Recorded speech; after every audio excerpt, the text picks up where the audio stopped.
Adrian জিয়ার কর্মকাণ্ডে ভীষণ বিরক্ত। যদি এখন ঘরভর্তি লোক না থাকতো তবে জিয়ার এমন অসভ্যতা আর উগ্র ব্যবহারের জন্য তার গালে থাপ্পড় বসিয়ে দিত আদ্র। নারীদের থেকে দূরে থাকাই পছন্দ করে আদ্রিয়ান। তার বন্ধু বা কলিগদের মধ্যে যদি কোনো মহিলা থাকে তবে সে তাকে ইগনোর করে বা তার থেকে দূরত্ব বজায় রাখে। মেডিকেল পড়াশোনা করার সময় তাকে অনেক মেয়ে প্রেমের প্রস্তাবনা দিয়েছে, কিন্তু আদ্রিয়ান সব প্রপোজাল রিজেক্ট করে দেয়, যার জন্য তার জীবনে কোনো নারীর অস্তিত্ব নাই আর ভবিষ্যতেও থাকবে না। জিয়া আর ফারহানা বেগম কথা বলছেন, তাদের সাথে কারানও যোগ হয়েছে। জিয়া শক্ত করে হাত ধরে রাখার জন্য আদ্রিয়ান কোথাও যেতে পারছে না। আদ্রিয়ান বিরক্ত হয়ে আশেপাশে তাকিয়ে থাকে। তখনই তার চোখ যায় আভিয়ার পাশে বসে থাকা মেঘের দিকে। মেঘের চোখ মুখ লাল রক্তের বর্ণ ধারণ করেছে। তার চোখ বেয়ে টপ টপ করে পানির বিন্দু গড়িয়ে পড়ছে। মেঘের অশ্রুসিক্ত চোখে আদ্রিয়ান আর জিয়ার হাতের বন্ধনের দিকে তাকিয়ে আছে। আদ্রিয়ান যখন মেঘের দিকে তাকায় তখন মেঘ তার চোখ সরিয়ে নেয়। মেঘ অন্য পাশে ঘুরে যায়। মূল কারণ, তার এখন আদ্রিয়ানকে সহ্য হচ্ছে না। আদ্রিয়ান মেঘের অন্য পাশে ঘুরে যাওয়ার বিষয়টা স্বাভাবিক ভাবে নেয়। জিয়া আর ফারহানা বেগম কথার মাঝে আদ্রিয়ান বিরক্ত হয়ে বলে ওঠে, জিয়া, তুমি কি আমার হাতটা ছাড়বে? আমি একটু ছাদে যাব। এত মানুষের মধ্যে ভীষণ বিরক্ত ফিল হচ্ছে আমার। আদ্রিয়ান জিয়ার অনুমতির অপেক্ষা করে না। সে তার পুরুষালী শক্তি ব্যবহার করে এক ঝটকায় তার হাত সারিয়ে নেয়। মেঘ এখন অন্য পাশে ঘুরে রয়েছে। তার দ্বারা জিয়ার আদ্রিয়ানকে এত কাছাকাছি দেখা সম্ভব না। আদ্রিয়ান যখন তার হাত ছাড়িয়ে জিয়ার থেকে দূরে সরে যেতে চায় তখন জিয়া বলে ওঠে, আদ্রিয়ান, তোমার সাথে হাসপাতালের বিষয়ে কিছু জরুরি কথা আছে আমার। চলো, আমিও যাব ছাদে। এখানে এত মানুষের ভিড়ে কথা বলা যাবে না। আদ্রিয়ান বিরক্তকর নিঃশ্বাস ছাড়ে। এরপর দাঁত কটমট করে বলে, চলো। জিয়া ফারহানা বেগম আর কারানের থেকে বিদায় নিয়ে আদ্রিয়ানের সাথে ছাদে যায়। প্রায় 5 মিনিট পর মেঘ আবার এই দিকে ফিরে তাকায়। আগের স্থানে আদ্রিয়ান আর জিয়াকে না দেখে আশেপাশে খুঁজতে থাকে। হঠাৎ মেঘের চোখ যায় সিঁড়ির দিকে। আদ্রিয়ান সিঁড়ি দিয়ে উপরে উঠেছে আর জিয়ার তার পিছু পিছু যাচ্ছে। মেঘের মুখে বিরহের হাসি ফুটে ওঠে। কি পরিমাণ কষ্ট আর যন্ত্রণা নিয়ে সে হাসছে তা শুধু মেঘই জানে। নিজ স্বামীর পাশে অন্য নারীকে সহ্য করা ঠিক কতটা যন্ত্রণাদায়ক তা হয়তো মেঘ উপলব্ধি করতে পারছে এখন। তবে স্বামী শব্দটা উচ্চারণ করতে গিয়ে মেঘ আবার হেসে ওঠে। সত্যি কি আদ্রিয়ান তার স্বামী ছিল? কখনো কি তাকে ভালোবেসে গ্রহণ করেছিল? বিদেশে আসার পর কি একবারও মেঘের খোঁজ নিয়েছে সে? তার কাছে শুধু জেদ আর কেরিয়ার ছাড়া অন্য কিছু কখনো গুরুত্বপূর্ণ ছিল? মেঘের প্রতি সে কখনো কোনো দায়িত্ব কি পালন করেছে? শুধু কি কবুল বললে স্বামী হওয়া যায়? স্ত্রীর প্রতি কি স্বামীর কোনো দায়িত্ব থাকে না? স্ত্রীকে ভালোবাসা যত্ন করারও তো স্বামীর কর্তব্য। কিন্তু আদ্রিয়ান তা কখনো পালন করেনি। সিঁড়ি দিয়ে ছাদে উঠে যায় আদ্রিয়ান আর জিয়া। গায়ে হলুদের অনুষ্ঠান উপলক্ষে ছাদ সহ সম্পূর্ণ বাড়ি সাজানো হয়েছে। ছাদে লাল নীল অসংখ্য মরিচা বাতি জ্বলছে। আদ্রিয়ান ছাদে এসে দাঁড়ায়। তার পিছনে আসে জিয়া। আদ্রিয়ান বলে, হাসপাতালের বিষয়ে কি জরুরি কথা বলবে বলো জিয়া। প্রায় 30 মিনিট হয়ে যায় আদ্রিয়ান আর জিয়া এখনো ছাদে অবস্থান করছে।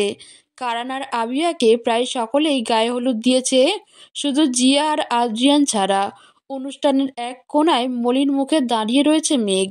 সকলে নাচ গান সহ কত আনন্দ করছে, কিন্তু মেঘ আনন্দ করছে না। কিন্তু মেঘ শান্ত হয়ে মাটির দিকে মাথা নিচু করে দাঁড়িয়ে আছে। তার জীবনের সবচেয়ে বড় 2টা ভুল হলো আদ্রিয়ানকে ভালোবাসা আর অন্যটা পড়াশোনার জন্য আমেরিকায় আসা। আদ্রিয়ান আর জিয়ানকে এখনো ছাদ থেকে না আসতে দেখে ফারহানা বেগম চিন্তিত হয়ে যান। সকলের গায়ে হলুদ দেওয়া শেষ, কিন্তু ওরা এখনো আসছে না। ফারহানা বেগম দেখে মেঘ দূরে দাঁড়িয়ে রয়েছে। উনি মেঘের কাছে যান। ফারহানা বেগম বলে, মেঘ, তুমি এখানে একা একা দাঁড়িয়ে আছো কেন?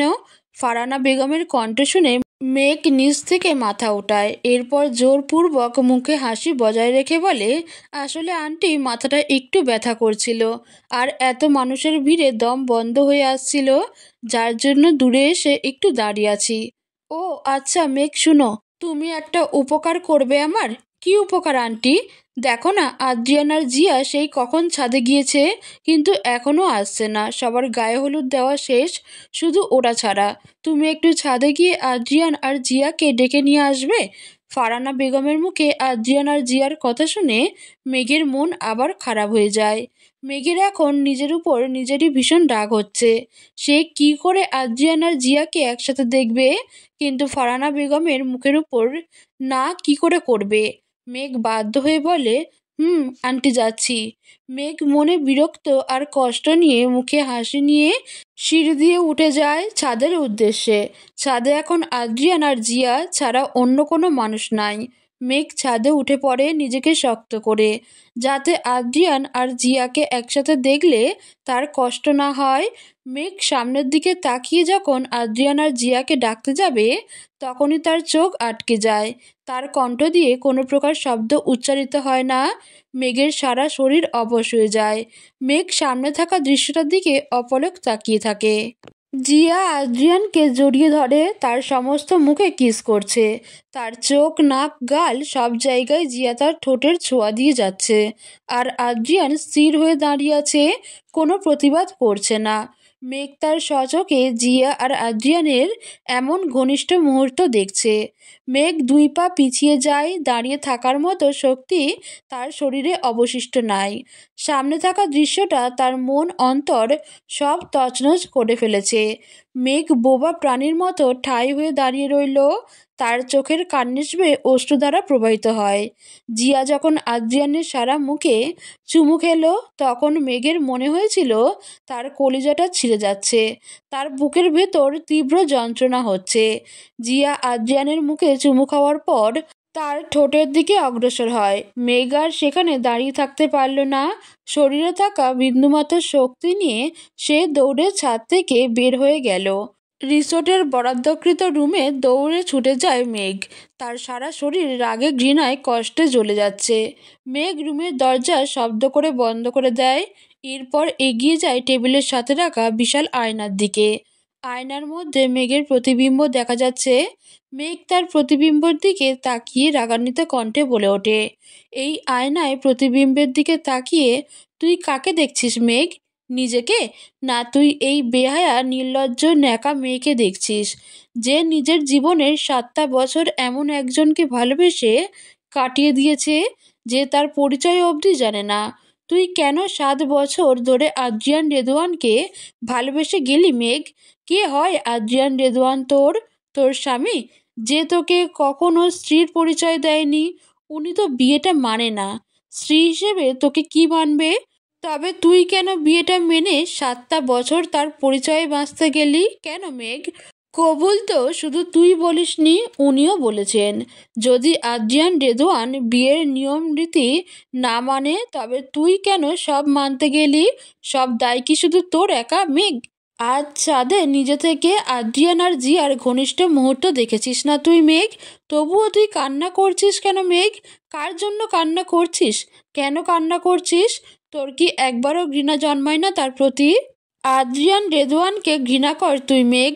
জিয়া আর আদ্রিয়ানকে আর কতটা কাছাকাছি দেখলে তোর বিশ্বাস হবে যে আদ্রিয়ান তাকে ভালোবাসে? ঠিক কতটা? যদি আদ্রিয়ান আর জিয়াকে একসাথে বিছানায় দেখিস, তখন তোর শিক্ষা হবে। তুই কেন বুঝিস না মেঘ যে আদ্রিয়ান জিয়াকে ভালোবাসে, তোকে না? কেন বুঝিস না তুই বল, কেন? আদ্রিয়ান আর তোর ডিভোর্সের আগে থেকেই হয়তো জিয়া আর তার সম্পর্ক ছিল। তখন তো তোদের ডিভোর্স হয়নি। নিয়ম অনুসারে তুই আদ্রিয়ানের স্ত্রী ছিলি তখন। কোথায়? তখন তো আদ্রিয়ান জিয়ার সাথে সম্পর্ক করার আগে তোর কথা ভাবেনি। বাংলাদেশে উনি বিয়ে করেছেন, তার একজন স্ত্রী রয়েছে। কোথায় সেটা তো আদ্রিয়ান একবারও মনে করেনি।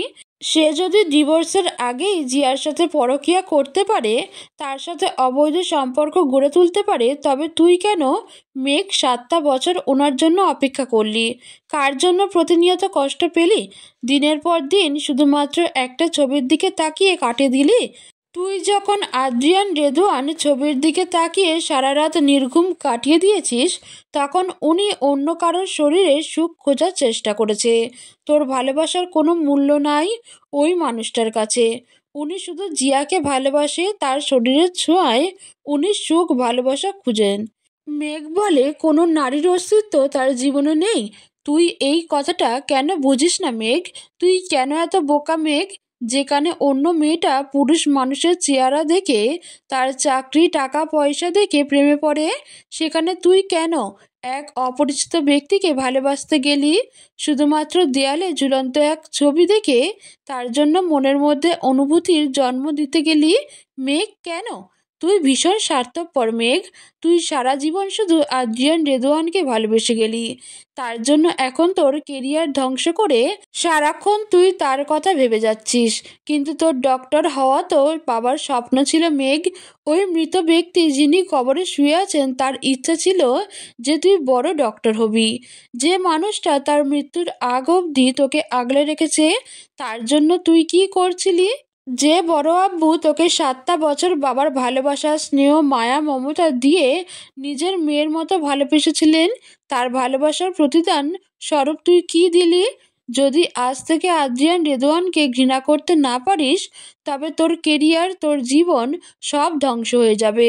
ওই আদ্রিয়ান রেদওয়ান নামক মানুষটার জন্য তোর বাবার স্বপ্ন, তোর বড় আব্বুর ভালোবাসার কথা তুই ভুলে যেতে পারিস না মেঘ। মেঘ তার হাতে থাকা মেহেন্দি দিয়ে লেখা আদ্রিয়ানের নাম লেখা দেখে। মেঘের রাগ দ্বিগুণ বেড়ে যায়। মেঘ তার পাশে থাকা টেবিল থেকে ছুরি বের করে, তার হাতের তালুয় 10 থেকে 12 বার আঘাত করে। মেঘের হাত থেকে রক্ত নদীর স্রোতের মতো প্রবাহিত হচ্ছে। রক্ত গড়িয়ে গড়িয়ে পড়ছে মাটিতে।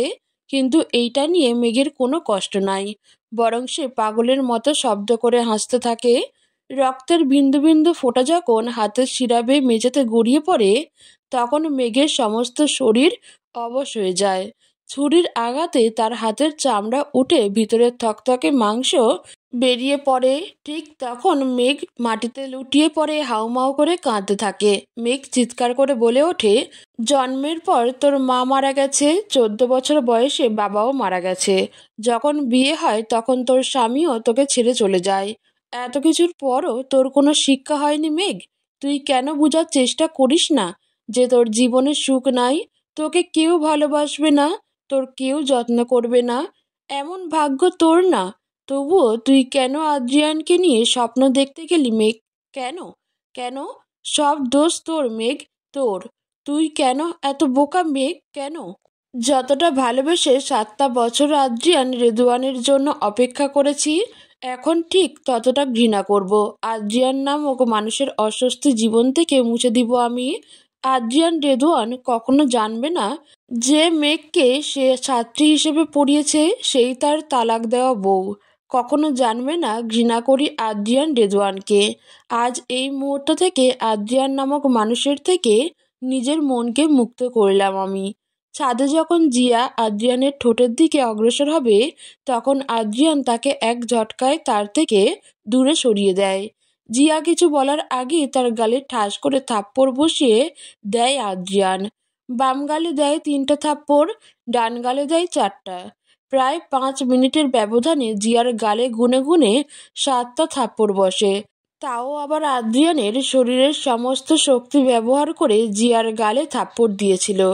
আদ্রিয়ানের হাতে থাপ্পড় খেয়ে জিয়ার গাল লাল হয়ে গেছে, তার কানসহ সম্পূর্ণ শরীর অবশ হয়ে গেছে।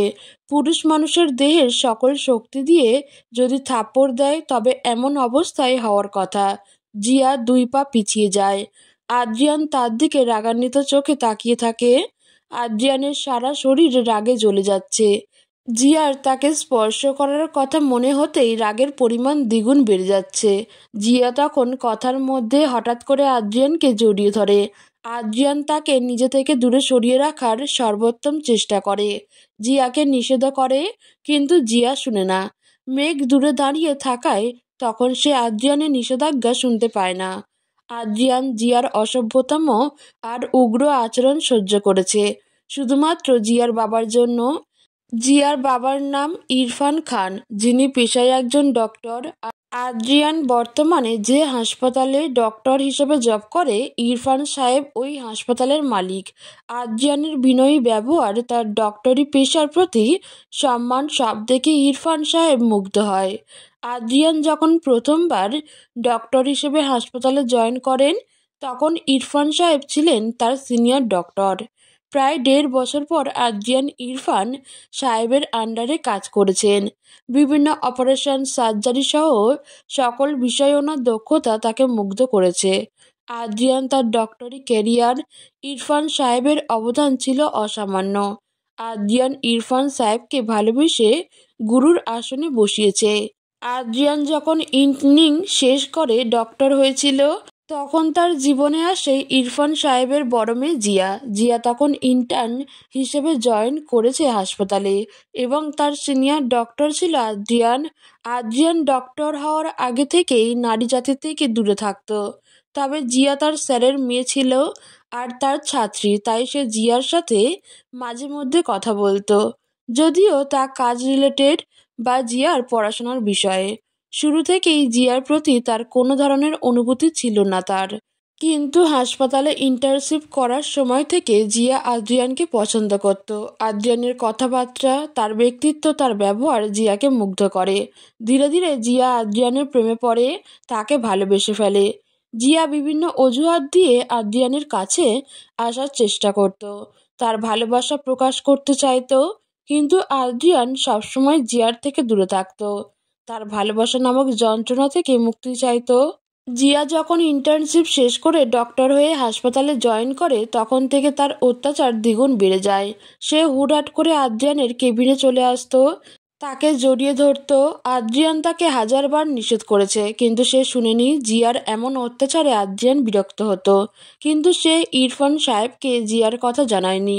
উনি হয়তো মেয়ের এমন বেয়াদবির কথা শুনে কষ্ট পাবেন, আর জিয়ার বয়স কম। এই বয়সের মেয়েরা সাধারণ ভালোবাসা নামক পাগলামি একটু করেই থাকে। জিয়ার সকল বেয়াদবি আদ্রিয়ান সহ্য করে নিয়েছে, কিন্তু আজ সব ধৈর্যের সীমা অতিক্রম করে ফেলেছে। জিয়া আর আদ্রিয়ান এতক্ষণ হাসপাতালের বিভিন্ন বিষয়ে কথাবার্তা বলছিল।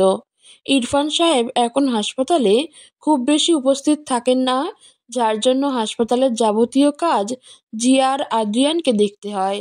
জিয়া আর আদ্রিয়ান যখন কথা বলা শেষ করে গায়ে হলুদের অনুষ্ঠানের জন্য নিচে যাবে তখন জিয়া হঠাৎ আদ্রিয়ানকে জড়িয়ে ধরে, খুব শক্ত করে। আদ্রিয়ান জিয়ার অন্য হাত ধরে তাকে নিজে থেকে দূরে করার চেষ্টা করে, কিন্তু জিয়া জেদ করে আরো শক্ত করে জড়িয়ে ধরে।